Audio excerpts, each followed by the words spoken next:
Alright folks, we're back. Thanks for watching that break, and as you can hear, we're actually back just in time. I guess if you do want to actually hear our opinions about Old Boy desperately, we actually did a review on this a little while back. If anyone can dig up the YouTube video, we'd appreciate it. But yeah, let's... The other movie did the joint security area thing. It's about like the demilitarized zone and like officers from North Korea and South Korea. That was super good and not making me want to like burn my eyes out and go to like eye bleach like Old Boy was. That's a bit extreme, but anyways, thank you No Gun Niego for the 13-month resub. Excuse me? Excuse you. Excuse you. It says so no ego, no ego. Ah, that would make more sense. You got me. I gotcha. Alright, game number 1 in this fresh best of 3. Spawning in the lower right, gonna be the blue Terran player, GuMiho. My camera's already broken. Cast the game upside down. In the top left, as the red Zerg, it is Leenock. Actually, it's funny, upside down just makes this look like a normal base in the bottom left. Yeah, it's kind of confusing. Alright, what was that? 1CE, there we go. Alright, so GuMiho we've actually seen a lot of recently. I love watching GuMiho play too, because he's playing really well. But he's also doing weird things like mech once in a while, and that always resonates with me. However, while we haven't seen Leenock for a while, I don't think I've ever had these periods of like Leenock dry spells lead to me saying like he's depreciated in skill. Like every time we see Leenock, he's playing about as good as the last time we saw Leenock, even if it's like 6 months apart. Yeah, I guess, but to me that's never been very, or well, it hasn't been impressive in those last 6 months. I mean, he's fun to watch, and he'll get to the round of 4 occasionally, but I can't remember the last time he was in the finals. He used to be such a favorite player of mine, too. He's so sad. Oh, well. So I think GuMiho is gonna just, I don't know if he's gonna, like, absolutely just, like, bop him, you know, but I think it is gonna be I would even say maybe a 2-0. Yeah, I'm gonna be so bold. Dude, there's a chat meme going on that I'm not understanding. This is like the third person I've seen say this is a real tournament and not a slave-driven tourney. What? Oh, I haven't seen that yet. Someone brought it up earlier, and I didn't know if it was like timeout worthy or not. But I don't understand. I feel like something bad happened that we missed. Like we were gone for 24 hours, barely, and like did something terrible happen in the meantime? No, I don't think so. Not that I know of. Well, nice drone pickoff. I know of. There were some big announcements from the Overwatch subreddit, but that doesn't affect us. Yeah. Well, I mean, if it was a slave-driven tournament in Overwatch, then it doesn't have to affect us for it to become a meme. But no, nothing there. Ah, I forgot about this one. Jumpin' Jackson in chat's asking about Snowpiercer.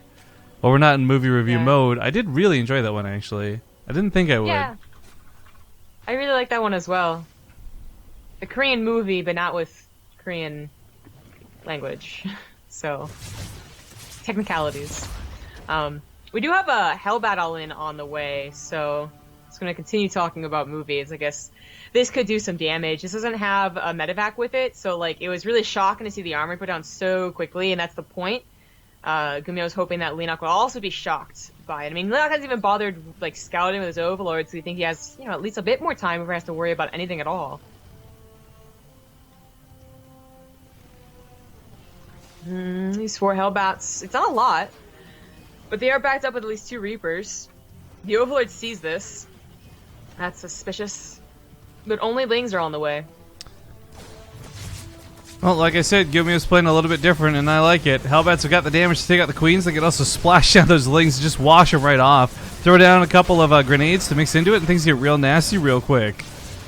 I mean, a surround does decently against a limited number of Hellbats, and the queens can't be taken out too quickly because there's usually Marines with it, and that's what really tears down the queens. But, you know, actually a couple of queens had popped, and that was really nice timing, and then just Leenock having that sight at least on the Hellbats or the Helens turning into Hellbats really did help. So seeing that early of an armory of a Hellbat attack, it looks like Leenock's going to, well, first of all, get defenses just in case. as Roachborn comes down here, but he also might just be very suspicious that it's already the sign of mech.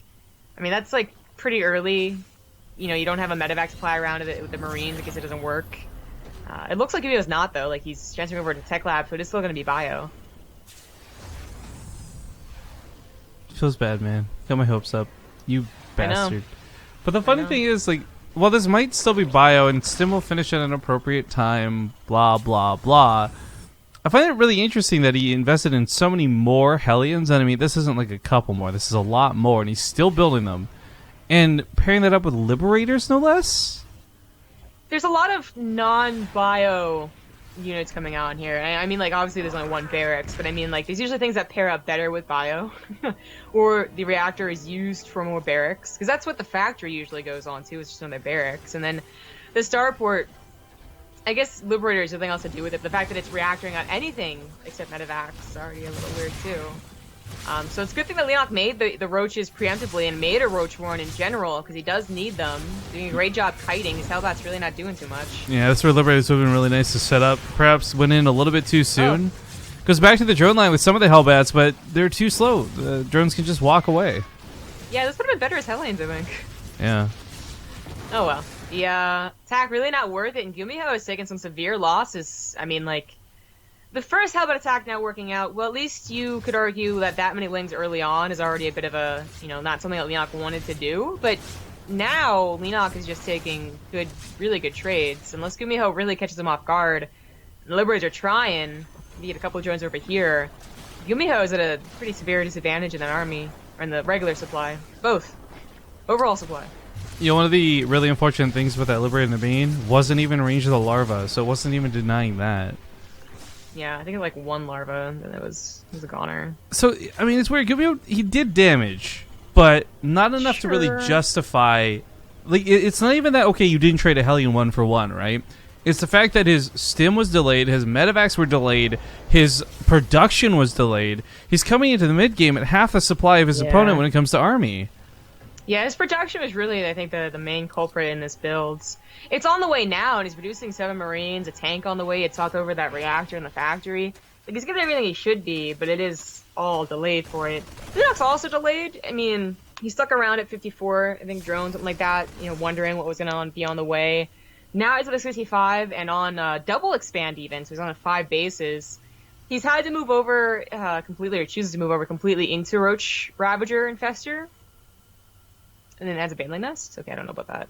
We'll see what his composition actually looks like. But GuMiho has a follow-up push, and despite the late production, 10 supply down isn't too bad, considering that he can, of course, lift if things don't go his way. Well, nice Overlord kill. The Ling run-bys might catch a couple of SCVs off guard, but it's not very much of a run-by. Like, Leenock's got, like, what, six Lings over here? Yeah. Yeah. It's not even enough to take down a supply depot. Another Overlord is going to go down. Oh, Jesus. Back, though. That's a nice pick-off. That certainly is. Compy Schultz is done any second now, but not enough to save these poor Marines. I think there's still a couple walking, right? Yeah, this guy up here. Yeah. You know, Leenock's trying to get his to Hive. Getting a couple extra upgrades too, like centrifugal hooks. There are the infestors, but they won't have fungal right off the bat. I'm not sure GuMiho is able to stop this, but there could have been a weak point as Leenock tries to get to that late tech. Not sure if it's actually going to be too problematic though. Yeah, I mean, there's ways you could take advantage of GuMiho's, I think it's safe to call, failed opener, and getting to a Hive really quickly was one of them.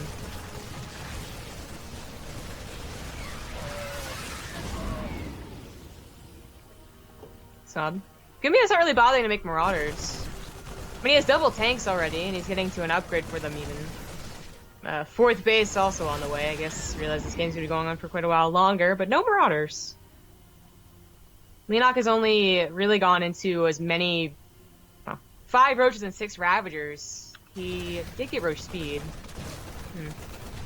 It seems like Leenock already away from the Roach Ravager style, just back into Ling, Ultra, Baneling, Fungals. I mean, it's not bad. The thing that I'm worried about those until the Fungals are out, because he's not gone for any sort of error, without mutas, without corruptors, catching medevacs could be really difficult. But the funny thing is, because of, I think, combination of the opening, how long the production took, like, GuMiho's not sitting here on very many medevacs at all. So the one thing that would go really, really well for him, in my opinion, which would be drops, he can't actually really pull off. It's dangerous to do. But he is trying, and he is pushing forward now that 221's on the way. He's hitting before Leenock has an Ultralisk Cavern. He's certainly hitting before there's chitinous plating, so Leenock has quite a job to do to hold on here. He has more Ravagers on the way. I was going to say at 6 he was kind of low, because those might just be killed before they even get a lot of Corrosive Biles off, and he kind of needs those to help deal with the tanks. That Queen almost single-handedly saves the main. Almost. Scan there's some nice positioning here. I mean, he's hitting in 3 locations simultaneously. Drop in the main finally gets cleaned up. Took a little bit of time. Drop in the third picks up. Goes to the natural. And, of course, this base looks like it's just going to go down. All the meanwhile, GuMiho never actually advanced with the main force of his army. He was really expecting a retaliation, so he sets up these tanks in the middle, but it wasn't coming. Leenock was spending so much time just trying to defend the drops, he never got to actually attack in the middle. Yeah, I think that was a bit too much of a freebie fifth, but the thing is, Leenock on 4 bases was probably okay giving that up, as long as he didn't lose a lot of units for it, which he didn't, so he still has some time to buy for chitinous plating. This is so dangerous, because this is a typical area where GuMiho might scan for creep, right? Like, these infestors here, oh my god, are you serious? Yeah, GuMiho did scan, but it looks like there would be creep tumors, so that was very dangerous. Oh, it's a nice Overlord kills those Marines there, scoops them up too. Infestors want some revenge. Okay, now he knows there's infestors there. He's gonna scan? Okay. Well, if he did scan, he'd probably get a lot of them. Well, he may not have actually realized, right? Like, I think moments like that, you're just kind of looking all over the map, and for GuMiho, may not have been looking there at just that moment to see the fungal. Yeah. Yeah. This is really bad. I mean, look at that clump of Marines that gets caught. Forget the Corrosive Biles that are about to follow. The fungal growth damage alone is enough to kill such a huge cluster of them. But the tanks are spread out so well and so nice on the high ground, they annihilate most of the Zerg forces out of Leenock. Well, even though those fungals are really good, and if they didn't come down, it'd be probably a much worse fight, GuMiho does have those tanks scared Leenock well enough. They still hold position on that main plateau. So the drop's gonna get another queen, it looks like. Big thing was it distracted them, though, so moving forward catches a lot of the drones that were still long-distance mining. Oh, that's a nice pickoff. GuMiho has his 4 bases set up, and even though he sit down in supply by 30, he still has those tanks, he still has faster upgrades with +3 almost done. He's actually just going to move entirely over here. I mean, he knows he's killing infestors, but to think that they don't have any more is kind of bold. There's not many queens left at this point, so one of the concerns I have is, like, okay, you're not going to have transfuses on the front line, you're not going to have new tumors going down, and if you want either of those things, you have to give up larva for it, which Leenock may be okay to do for now, but he won't be when he needs to remax. Ghost on the way. I mean, imagine constantly taking fights on this plateau with tanks and Ghost sniping from a very safe distance. I actually love that he took position on this. This gives them both a watchtower, so it's a lot of vision. And the tanks have, they've obviously got range, but this medevac is following the army because there's no anti-air to shoot it down. Yeah, that's kind of silly. Ooh. I really wish that Leenock would take care of the tanks, though. Like, the fact they're alive and alone is really, it's going to add up, and it's going to be a big problem for Leenock, where maybe it's not so much now. 5 tanks, whatever. So 10 tanks, it's very different. The attempt for Corruptors I actually liked quite a bit. And it almost stopped the medevacs from getting to the main, but looks like Leenock cleans it up. Costs him 13 drones, though. And at this point, losing drones might not be so bad, honestly. Like, we're at this point in the game where I don't even know if he can saturate the bases with the workers he has. Oh, that's quite a mule drop down here. GuMiho's income's about to spike right through the roof. It's been pretty good. I mean, he got the 4 bases really without too much done about it. Like that very, very tiny Ling run by, and that was it. And now the 5 bases, and the 5th one's even a planetary, not a lifted orbital. He's got upgrades for his planetaries on the way as well. He's got high auto tracking already done, and building armor on the way. Getting his ship air weapon upgrades, 2nd starport. I mean, he had his Marines dropping and his tanks left alone. So it didn't look like his army was very big, but so many of the reinforcements all coming forward here. A lot of the ghosts that I was talking about, they were just left at home, now on the front lines. And Leenock, who didn't take care of the 5 tanks when maybe he could have. I mean, there was a moment there where he took that one fight with the fungals and then just backed off because he lost the infestors. And then it was probably like a minute before that next drop happened. now it's too late. Now there's like an entire literal tank line dividing the map here. And the Leenock thing can't do is, much about it. it's all high ground, low ground. I didn't realize he picks up this one tank and casually drops out of here. Makes a huge difference as far as how these engagements can go down. Yeah. The Ghosts should be getting free pickings too, which is the worst part. Those tanks cover them against the Lings. They help. They cover them against, hopefully, the Infestors if you get the scans off. Yeah, there's only one Infestor and it doesn't have a Fungal. Ghost fell back, just waiting for those snipes. He's losing a good chunk of the bio on the ground, but as the Ultras dissipate, those Ravagers are not very threatening. Tank's doing a great job of taking out that front line, and this is where it's going to fall apart for Leenock. Yeah, this is going to be a game-winning move. I mean, game-losing move, I guess, for Leenock, because he was the one that moved in. The Corruptors do take out the Medivacs, which is nice, but that ground army, I mean, he's making a lot of units right now, but 30 Lings, 4 Ultralisks? This is not an army that you want when none of the Ghosts died. Yeah, and there's still 2 tanks that are alive. Yeah, he even brings one up. He's just leaving the other 2 on his own Naga. There's barely any energy left over. Get snipes. Gee. Nothing the Corruptors can do because there's nothing in the sky. GuMiho takes a very nice game number 1. Nice. Now this is where it's going to be interesting as we start seeing losers' picks. Like, logically speaking, we should always go to Abyssal if it's not already the first map. And then we might even see Proxima, because just based on the history of players, even if the last season's maps were absolutely the worst they've ever played on, they're still more comfortable because they've played more games on those maps than these new ones. Yeah. And Abyssal it is. Abyssal is just all around a pretty good map, to be honest. So it's not surprising that that one gets picked at all. Hmm. Yep. Innovation did move on to face Bunny, by the way. So we have a lot of Terrans, some Zergs, and no Protosses. Oh, that hasn't been the case for the last couple months. That reminds me of Bunny, by the way. Sort of good news, I suppose. So Bjol still doesn't have his jersey, but the jersey arrived in Korea. It arrived at the team house. No Regret did us a favor of handing it off to Bunny, who's going to be handing it off to Bjol next time they meet at like GSL or SSL or whatever. Cool. So we're so close to Bjol finally having a jersey. And the whole time I'm just sitting here worried, like, will it even fit? Yeah. That'd suck. A long journey over and it won't go over his head. Well, we're getting into game number 2. Quick shouts to Lee Oman in chat for the Nikki Taylor sub emotes. One of my favorite streamers. Spawning here in the top left. He's down 1 game, but after a very grueling map number 1 for sure. It's the red Zerg player, Leenock. In the bottom right is the blue Terran. It is GuMiho. So, I'm not usually one to genuinely balance wine, much less balance wine against Terran.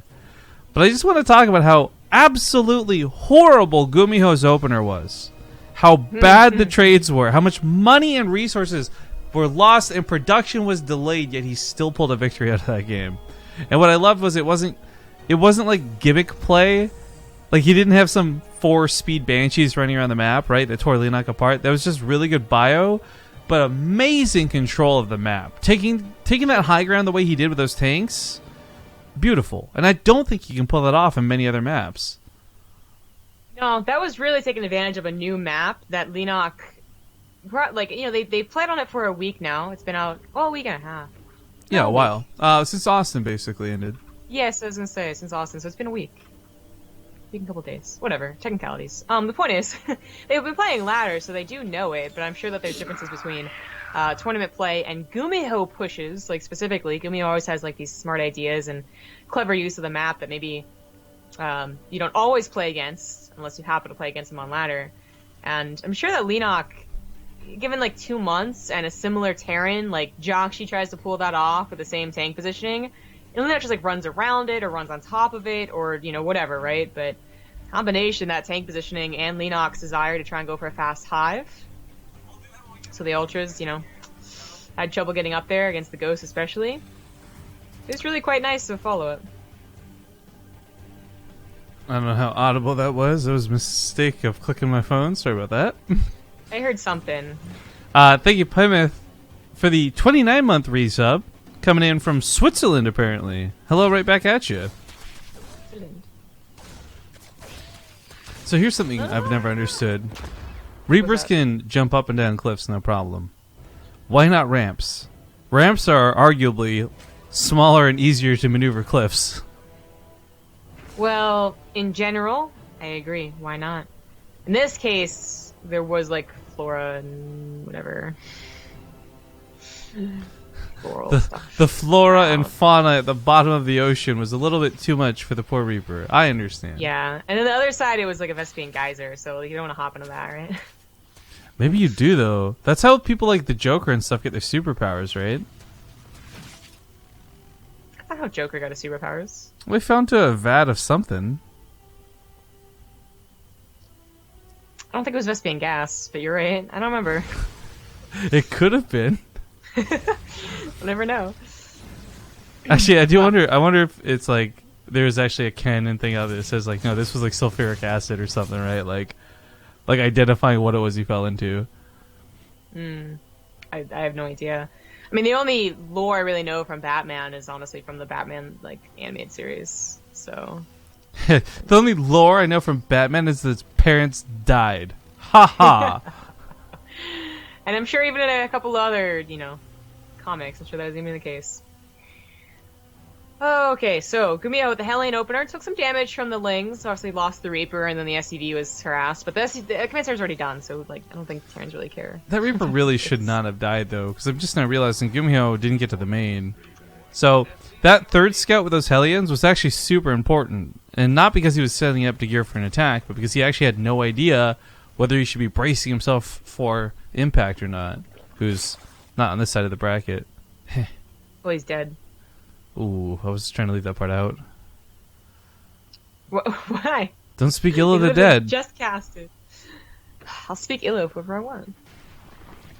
That Hitler guy? Yeah, I didn't like him so much. Oh, I know. whoa, Speak ill you're of the bold. dead. You're really bold. I'm gonna be haunted now. I like the idea that your ego is such that you think Hitler's ghost would haunt you. Like he doesn't have time for that zombie grub. What is he doing in the afterworld, Rifkin? There's literally millions of other people over you I think Hitler would choose to haunt. that are still alive? Maybe. I mean, I don't think it's kind Is of there a haunting. rule? If it's a ghost haunting another ghost, isn't it just like some guy going, I'm not touching you, I'm not touching you? Right, as you say, I don't think there's actually a rule saying ghosts can't haunt other ghosts. I'm sure it's annoying and a pest. So annoying, it's not scary. Well, no, maybe you're annoying because you're scary, you know? If someone was constantly popping out from corners going, boo! And actually scaring me, I would find that very annoying. Oh, God. I mean, yeah. Just to be honest, a lot like Poltergeist, right? Like, they're not supposed to. It's not like Poltergeist the movie. Like, they're not supposed to do that. They're just supposed to really, like, come around and like, just, poke at you and like, throw things and everything. Like, they're not scary, just annoying. They're not gonna kill you. So, got a queen with that. Sorry, I should have been looking at the drones here. Some Roasty McToasty with 8 drones on this side, too. But my concern was whether he would lose those ravens or not. One of the great things about these is their sustainability through reuse. So, that was a little bit bold from GuMiho, but he gets a lot for it. In fact, oh wow, look at the resources lost. Yeah. Yeah. Oh, Did you mute yourself because there's a plane going over? no. Should I have? Oh. Was it really loud? No, you cut out and I couldn't tell. Oh. I was actually just going up to chat to see. Ganthithor87 hit us up with a 35-month resub. Boom. Booyakasha. Cool. Rifkin, the Joker doesn't have superpowers. The Joker's like super insane, okay? I mean, I was gonna be like, does he even have superpowers? But like I said, I mean, the only thing I really know is from the animated series, and I watched that a long time ago. So, I was just trusting you. I mean, I know Batman... he fell into a vat of something, but I didn't think it gave him superpowers. Batman doesn't have superpowers, but he's still a superhero. That's true, but no one fell into anything to give them superpowers. A lot of people did. Not in the Batman universe. Okay, I don't care about arguing for this. We got a really cool attack happening here. Ravens just looking to drop some auto turrets, maybe? It'd be great to zone out the Baneleys, but the tank explodes them all, so who needs it? Now it's Marines unhindered. Attack from the back with these links going to take out the tank, but the tank already did its job, removing the banelings the way it did. Auto turret's not going to come down and kill those queens. This is getting so bad for Leenock, and he might just be on the outs. I think he's dead. Those banelings are totally a necessity. Oh god. That was so brutal. Let's see if we're going to ramp against the tank. The positioning here in the middle line is so nice. You can always pick up, too, with the queens being dead. There's nothing to shoot down these medevacs. Meet up with the reinforcements, and here comes round 2. Doubling the army supply, GuMiho looks unstoppable at this point, and with a 1-0 already, this might just be the end of Leenock. I think so. He's trying to get banelings at the time bot, but it doesn't work out. Upgrades even, combat shield's done. GG. Alright, GuMiho takes a 2-0 and sends Impact packing. That also sends GuMiho to the winners, not the winners, the semifinals, where he'll wait for either Jockshi or Live, so guaranteed TVT on one half of these brackets. Top side has a guaranteed Terran in either Innovation or Bunny against what is likely going to be Keen. But this Penguin guy, whoever he is, has been doing pretty good. Maybe knocks Keen out? I don't know. But yo, I like how we went from like what felt like 2 months of just Protoss in Korea to suddenly it's all back to TVT again. Like Hurricane, where are you? You've been like farming the Olimoleague lately. Yeah, Hurricane, Hero, Seed, like I don't know, all the Protoss missing. Well, what I'm going to do is set us up for a break, and we'll be back in a couple minutes, hopefully with one of the semifinals ready to go. But if they're not, we can just chill. I'll see you guys in a bit. Hey folks, welcome back. So, not so surprising, we don't actually have a match ready to go just yet. GuMiho's series was over, I would argue, pretty quick. So it is a little bit of waiting. But I do want to take this time to pimp out the link down below. If you haven't seen it, we have our shirts finally available for sale. I'm really sad because I submitted it before the weekend in hopes and when we're casting for like 14 hours to 4,000 plus people that we would have been able to sell the shirts and advertise them a bit. But at the same time, I realized like this shirt I don't think is for the average viewer so much. Like, and if you are and you buy it and you enjoy it, more power to you. But the chat was really, or the chat, the memes, the shirt, it was like really, it was truly designed for our subscribers and for our longtime fans. So I guess like whether it's now or whether it was last week, the point is the folks who I think would enjoy the shirt are still going to get their chance to see the shirt. Yeah, of course. I'm really happy with it. I already bought one, so I'm pretty stoked. Stoked. Totally. Alright, well, we'll be waiting for that TVT to finish. It's like if we're going to be honest, guys, this is like 99% going to be TVT the rest of the way through. So like 2 best of 3s, best of 5. Yeah. 4 more TVTs to go. 3 more. Oh well. So continuing to talk about the movies that I watched. Actually, I would love to hear this, but just real quick before you do, because I was going to bring this up. For those who don't know, the WCS information for this month has gotten released, and some of it's going to affect us, but for the most part, it wouldn't. Actually, we lucked out a little bit here with our planning. So, the one thing we had to move one of the Corsair Cups from like a Friday to a Thursday or something, but every other one should be fine because the NA Cups don't conflict with our Korean and European stuff, and I figured, well, the European stuff we had to move around. We can always just throw like a Korean event in there somewhere if we need to. True that. Sorry, but yeah, let's hear about movies. I just wanted to update people because our events tab at the top is going to be a little bit out of sync, but overall pretty good. Wow, that was not a great yawn face. I'm going to be completely honest with you right now. No one has a great yawn face. It's like untrue. Trying to have a good Cats. crying face. All cats have great yawn faces. No You're like, one. Does that count cats? I mean, I don't think so. In fairness, cats are pretty adorable no matter what they do, though. It's kind of hard to fault Yeah. them on anything.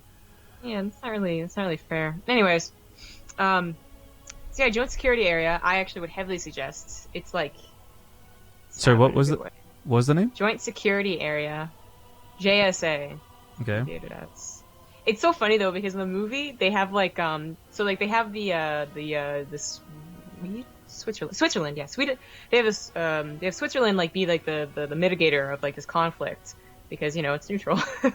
So they have like what is supposed to be a woman who was born and raised in Switzerland, but who went back to Korea or something, like learned Korean.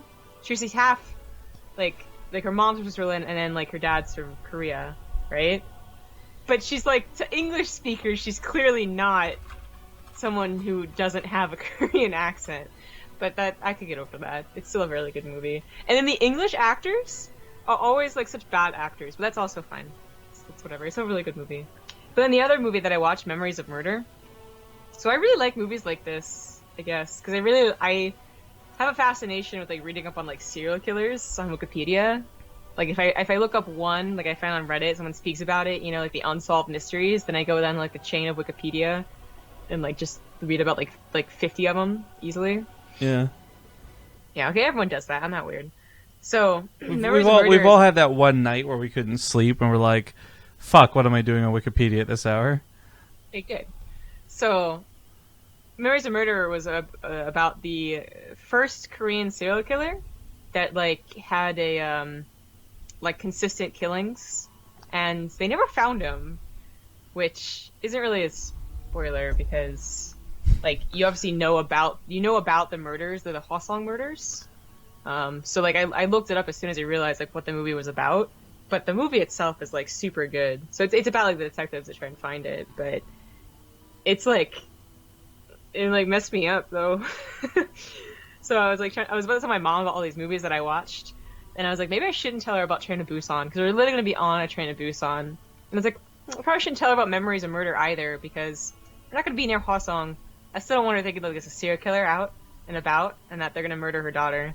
So I just go tell her that I watched movies this weekend.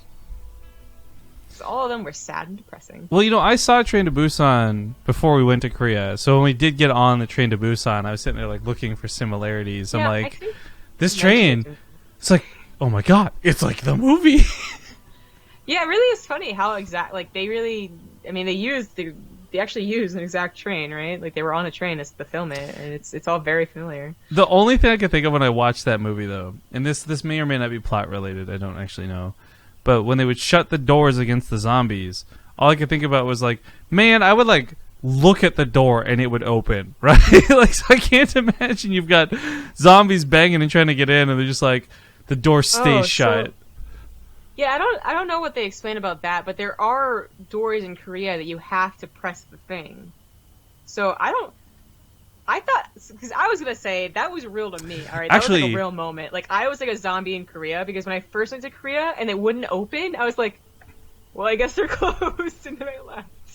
Okay, maybe. A little button that you push. Then maybe there's legitimacy to it. I was actually gonna express. This has nothing to do with the movie anymore, but actually has everything to do with a train that we took to Busan. The bathrooms were really interesting, actually. So on Korean trains, like everything's like foot pedal operated, which makes a lot of sense. You don't want to be touching shit with your hand and getting all grossy. Like you wash your hands, and then you open the door, and it might as well be dirty again because everyone else has touched and washed it. Like everything was with foot, so like you didn't have to actually press the faucet. You didn't have to flush the toilet. You would just step on a pedal, and it would do it. It was awesome. I'm like. This actually makes so much sense. Why isn't it like this everywhere?